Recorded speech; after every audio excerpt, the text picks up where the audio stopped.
Déclarée en 1988 patrimoine de l'humanité par l'UNESCO, Salamanca, capitale de la province du même nom dans la communauté autonome de Castille et Léon, est une ville d'environ 150 000 habitants. Ville qui mérite d'ailleurs de prendre son temps, si celui-ci le permet, pour une visite approfondie de toutes ses richesses, aussi bien historiques qu'architecturales.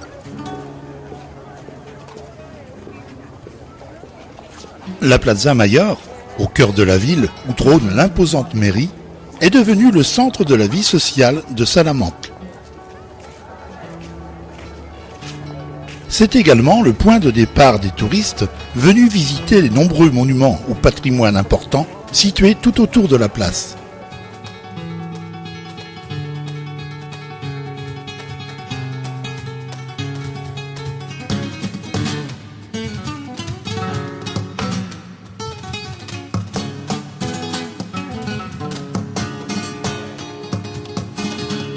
La cathédrale de Salamanque est en fait formée de deux édifices assemblés. La nouvelle cathédrale, datant du XVIe siècle de style gothique et baroque, et l'ancienne cathédrale du XIIe et XIIIe siècle de style roman. Mais revenons sur l'histoire de ces deux cathédrales. Salamanque, durant des siècles, n'était qu'une simple petite bourgade. Bourgade qui, vers l'an 1000, voit sa population fortement augmenter, de telle sorte qu'il est décidé de fonder vers 1200 une école cathédrale, germe d'ailleurs de la future université.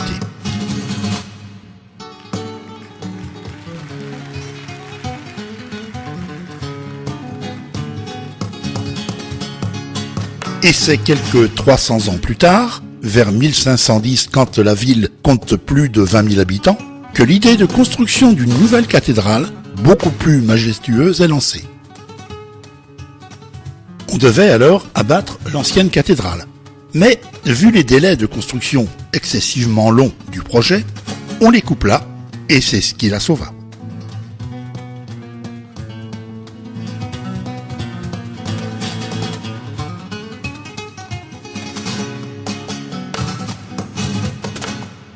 Le pont romain, tout en arche et long de 359 mètres datant du 1er siècle après notre ère, enjambe le Rio Tormes.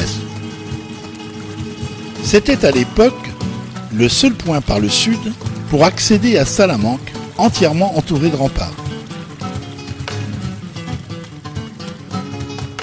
Construit sur l'ancienne muraille de la ville, la Casalis est un musée d'art nouveau et d'art déco.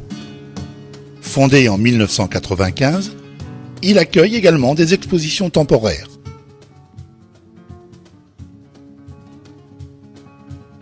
Le poète de bronze figé pour l'éternité regarde devant lui la Torre del Clavero. Cette tour est tout ce qu'il reste du manoir de Clavero, de l'ordre d'Alcantara.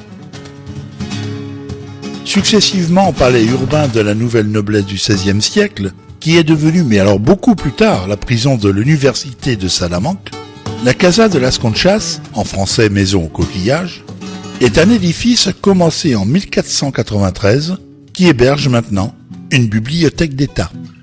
En ville, on voit partout des grenouilles dans les magasins. Alors pourquoi ?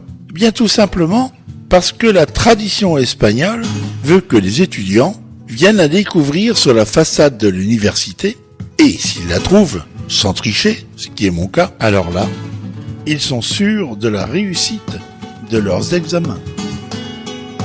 Le président du gouvernement espagnol, Mariano Rajoy, occupant pour quelques jours l'université publique de Salamanque, réunion importante oblige, impossible de visiter celle-ci. Toujours en activité, cette école est non seulement superbe, mais également l'une des plus anciennes d'Espagne. Comme d'ailleurs l'université pontificale catholique, située quelques centaines de mètres plus loin.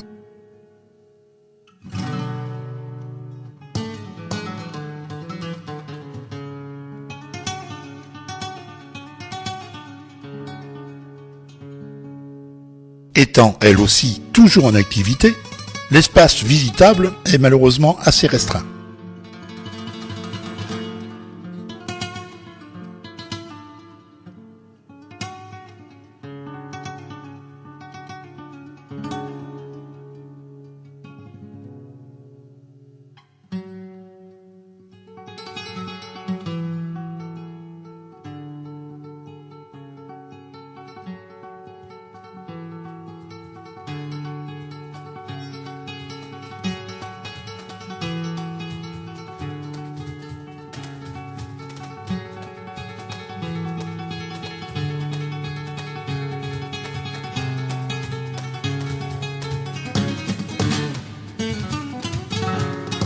Classé en Espagne bien d'intérêt culturel en 1890, le couvent San Esteban est un monastère dominicain ou frère de l'ordre des prêcheurs.